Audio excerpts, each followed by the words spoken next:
This week on the Tech on Tap podcast, if you've ever played a game, you've probably played a game that someone has developed with Perforce. And we're going to talk about that today and how it's used in the cloud with Ravi Prakash. Welcome to the Tech on Tap podcast with Justin Parisi. I love NetApp. Oh, yeah. NetApp. I love this company. Support. I love NetApp because it's so funny.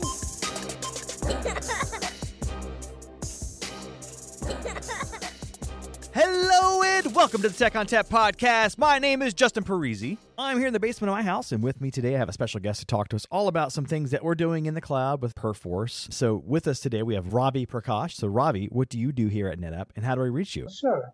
I'm called the principal technologist within the public cloud services business unit of NetApp. So I'm a storyteller. I evangelize interesting solutions, connect the dots, tell stories that can excite customers to talk more and go to the next step and say, hey, this is interesting. Can you come do a proof of concept and show us a little bit more about what you were talking about?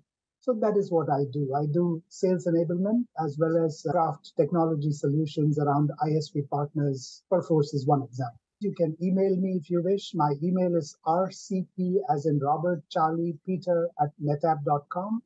Or you can reach me via LinkedIn. If you do a search for Ravi Prakash, LinkedIn, NetApp, you will find me there, and you're welcome to connect. All right, and we'll include links to that in our blog. So today we're here to talk about NetApp, and specifically NetApp in the cloud, and how we can enable applications like Perforce to operate and function. So first, let's just cover what Perforce is. So you may have heard the name out there. You may be familiar with what it does. But Ravi, just give me the high-level overview of what Perforce is and what it's used for. Sure. Perforce, they have a whole bunch of products. The one we are talking about is Helix Core. It is used for version control. So it is version control software. It has its own replication technology. It can version things like source code, digital assets, large binary files, all within a single repository.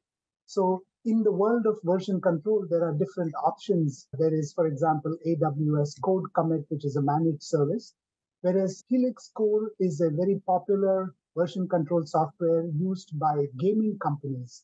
And gaming is a big business today with all these multi-billion-dollar acquisitions and many billions of people who are gamers worldwide. At last count, I remember reading somewhere over 3 billion people on this planet are into gaming, which was quite fascinating if you consider the human population is around 8 billion. Yeah, I'm actually one of those 3 billion, which is why when I saw this, like, oh, that's really interesting, because I know of companies that use this in that industry. But what exactly would a gaming company use that for, and why are they looking at the cloud more often? So the gaming companies, they typically rely on gaming engines. So one example is Epic is a company that has a product called Unreal Engine. There is another one called Unity. There is yet another option called Amazon Lumberyard. But all these gaming companies, they rely on these gaming engines. And the gaming engines work with version control software like Perforce Helix Core. So that is the tie-in to gaming.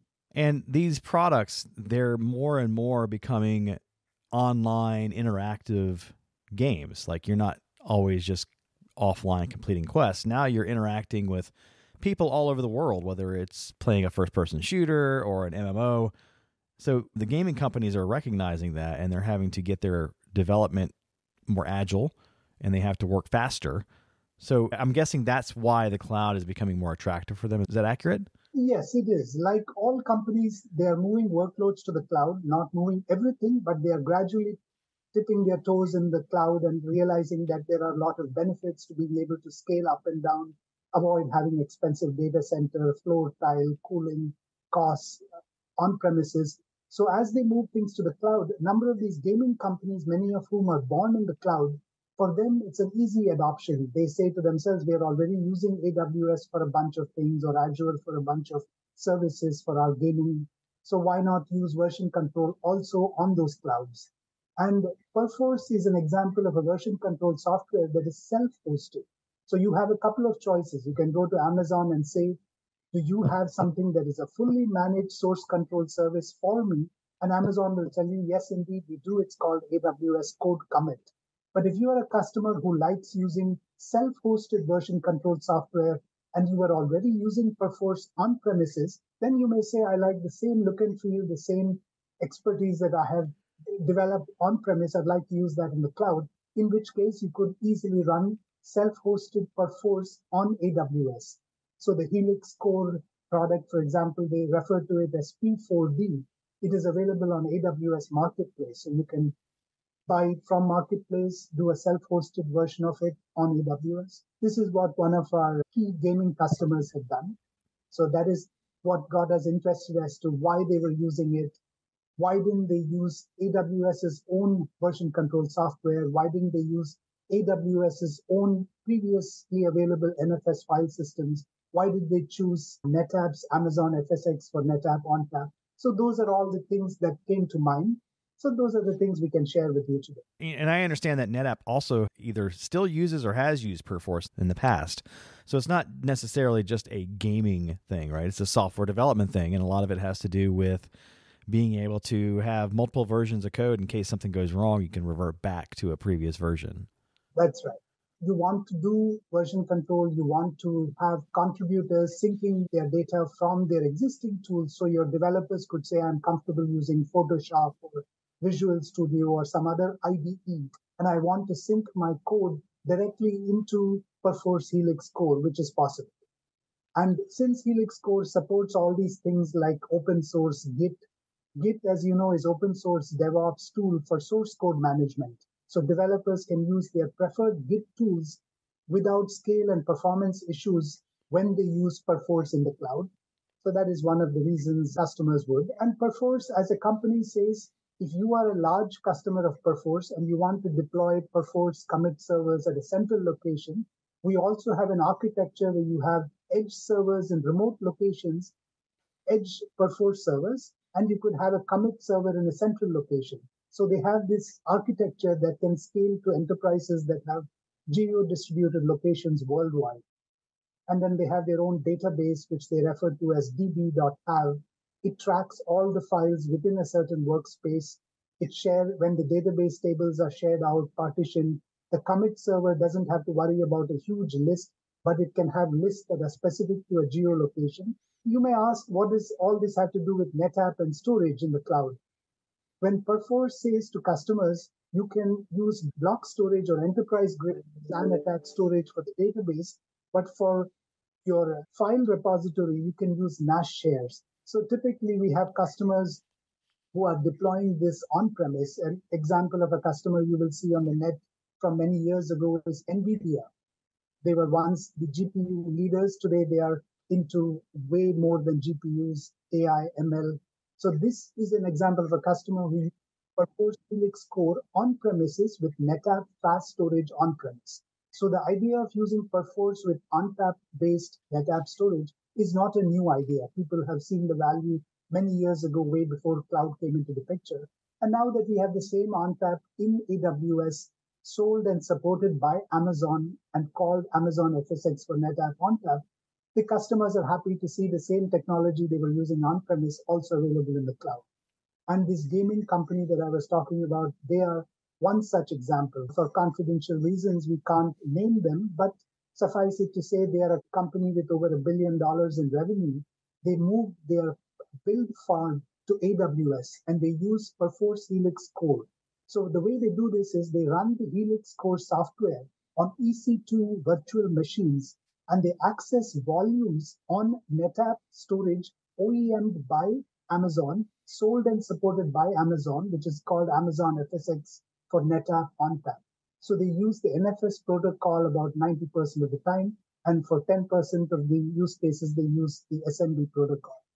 And they found a lot of value because I was thinking to myself, Amazon has EFS, and EFS provides NFS services. So why would somebody come and use NetApp technology versus EFS? And to me, the answer started clicking when I thought about this a little more. I realized that EFS is wonderful if you are looking for NFS shares. But what happens if you want snapshot? What happens when you want pin provisioning? You want replication. You want the ability to create space-efficient, writable, point-in-time copies of a storage volume. These are all things you cannot do with EFS alone. you have to use something like NetApp technology, which is Amazon FSx for NetApp ONTAP. So the flex clone capability, the ONTAP replication, because you could have a customer like this gaming company who says, I need to have replication between a file system, an Amazon FSx for NetApp file system in AWS, and another location. Or I need to replicate from on-premises ONTAP clusters running in our data centers and replicate that into Amazon FSx for NetApp ONTAP in AWS. So this type of replication is something that is unique to ONTAP. And the beauty is now that Amazon FSx for NetApp ONTAP is sold and supported by Amazon, you have a whole bunch of choices. If you say to yourself, I want to set up this replication, I really like this ONTAP replication, which most of you may know as Snap Mirror. I like this ONTAP replication and I want to set up my destination volumes. You can do this using Amazon tools, the Amazon FSx console, the AWS CLI, the Amazon FSx API, or you can use the NetApp ONTAP CLI, REST API. So you have a whole bunch of choices. So by having this technology sold and supported by Amazon, you are opening yourself to a whole bunch more choices than you would have previously. And this is just one of the reasons. The flex clone was one reason, the replication was another reason. The fact that Amazon FSx for NetApp ONTAP allows you to tier data from the primary storage to capacity pools. This was of interest to this gaming company. So with the tiering, you can tier cold snapshots, you can tier cold data to a capacity pool. And on top of that, they like the fact that NetApp had technology like Cloud Insights. Cloud Insights is a SaaS version of what used to be on-command insight, but with way more functionality that is targeted towards people running workloads in the cloud. So you can go to AWS Marketplace, you can procure this Cloud Insights, and using it, this gaming company was able to get a before, during, and after look when they moved their data around. This was very valuable to them. So this was one of the many reasons they use NetApp technology in AWS. Yeah, and there's plenty of other possibilities as well. I mean, you mentioned Flex Clones, but there's also Flex Cache, and that's for those remote offices that maybe are doing development in other parts of the world that need localized access to that data set that might be hosted in the cloud. So now you can get closer to the data so that your performance is a bit better. That's right, definitely. I was also wanting to make sure that we don't leave you with the impression that this is something only gaming specific. Gaming is big business. As I said, out of 8 billion humans on this planet, 3.2 billion are gamers. This is something that we get from sources like Statista 2023. If you look at the gaming industry, there is a category called AAA gaming studios. 19 of the top 20 AAA gaming studios are using Perforce Helix Core, including a lot of big name customers of Perforce like Activision, EA, Epic Games, Nintendo, Gearbox Software, a whole bunch of them. It is not unique only to gaming. Perforce is also used, as we talked about, NVIDIA in the chip design world. So in EDA, Perforce is very popular. If you look at the automotive industry, companies like Honda, Continental, Daimler, Nissan are all using it. So the point is, this integration that we have proven at a customer in the gaming space is something that you can very easily translate into another vertical market like banking or automotive or EDA chip design. So this is not just gaming specific. Ultimately, we talk about Perforce as an application, but in reality, it's Perforce as a workload. And these workloads have very similar profiles to other things, software build workloads or high metadata, right?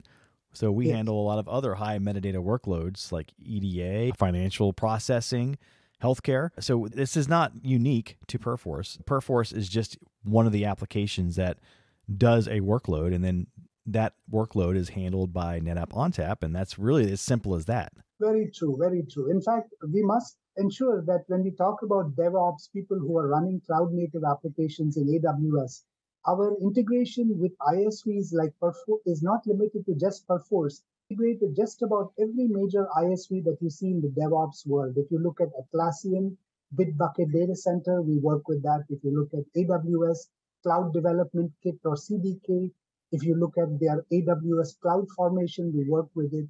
If you look at companies like CloudBees that are in the Jenkins space, we work with CloudBees, with GitLab, with JFrog, Artifactory. So you name it, any of these DevOps vendors that are prominent in the public cloud, we have a story with them. We add value to them with our technology.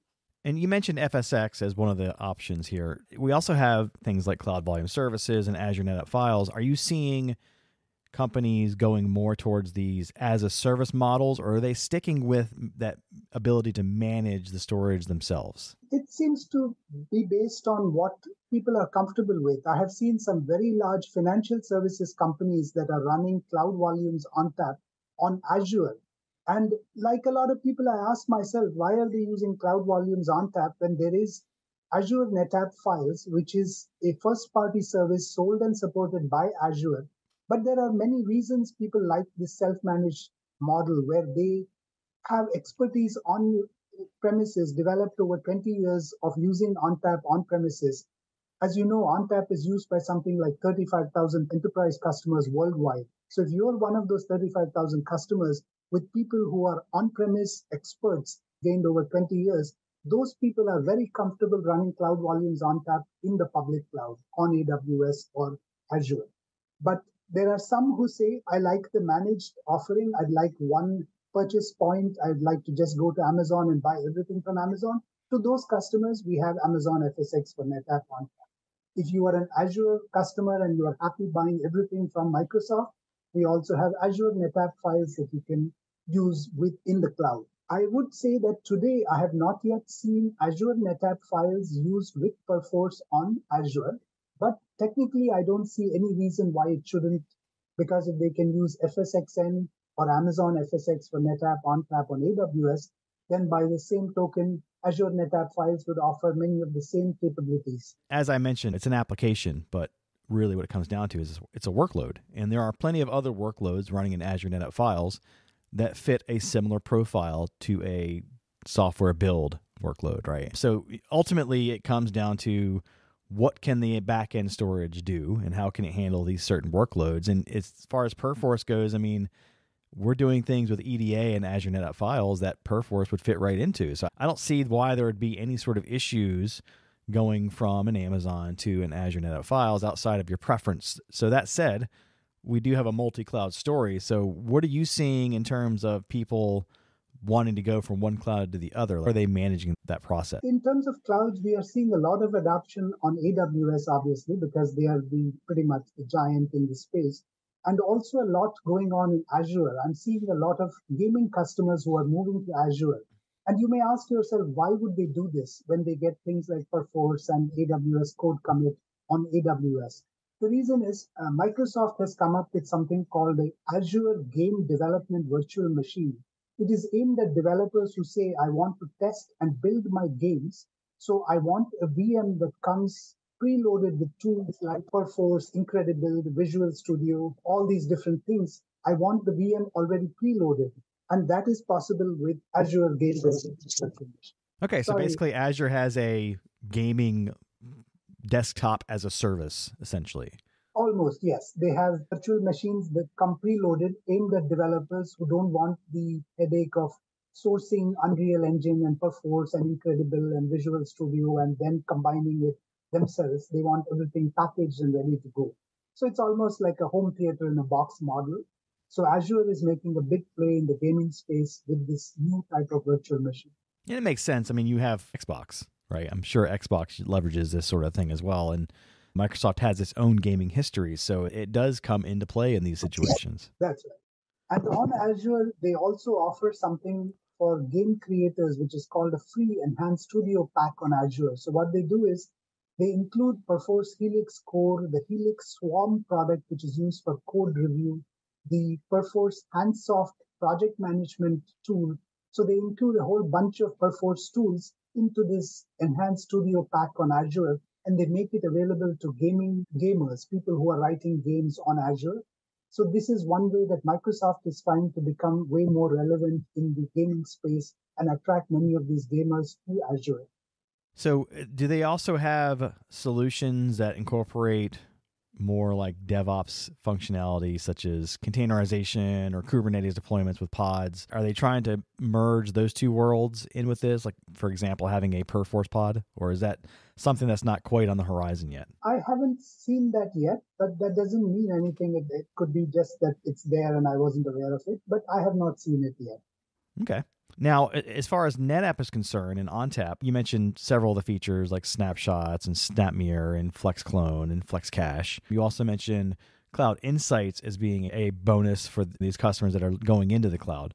What other NetApp functionality is out there that people are using, or maybe even ONTAP functionality that people are unaware of being there for the Perforce use case? I would say it's pretty much all the ones that you mentioned, the snapshot, the FlexClone, the ability to create writable point-in-time copies of volumes, the replication from on-premise to the cloud between cloud instances of Amazon FSx for NetApp ONTAP, the tiering to save on total cost of ownership, the cloud insights for the observability. So those are all things that they would use traditionally. Having said that, if a customer came to us and said, do you have something more in the cloud?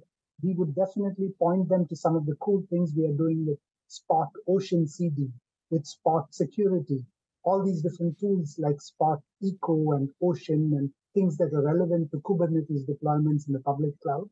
So we have a lot more than storage. Gone are the days when customers could look at us and say, this is just a 20-year-old storage company. We are not a 20-year-old storage company anymore.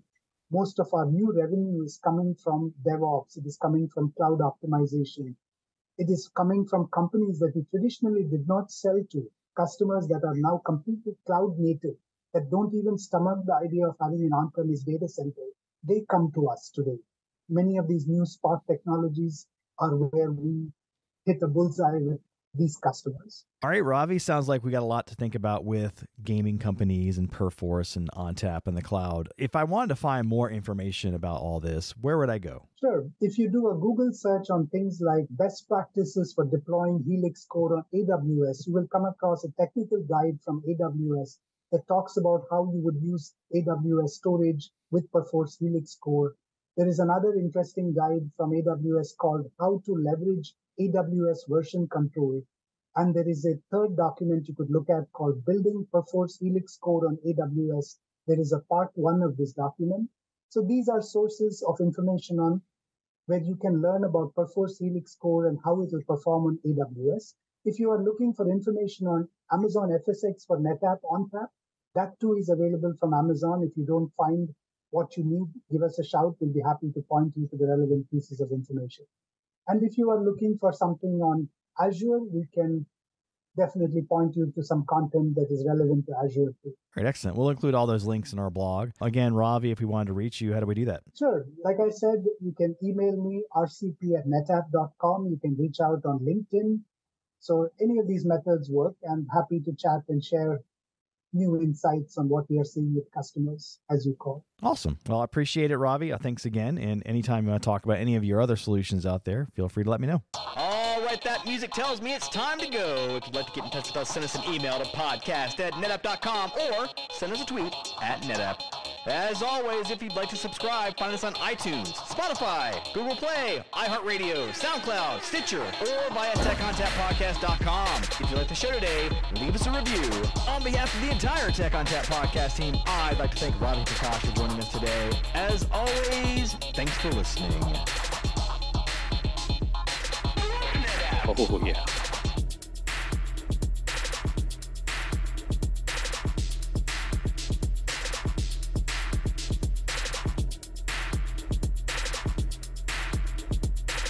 Is it just me that's getting off on this?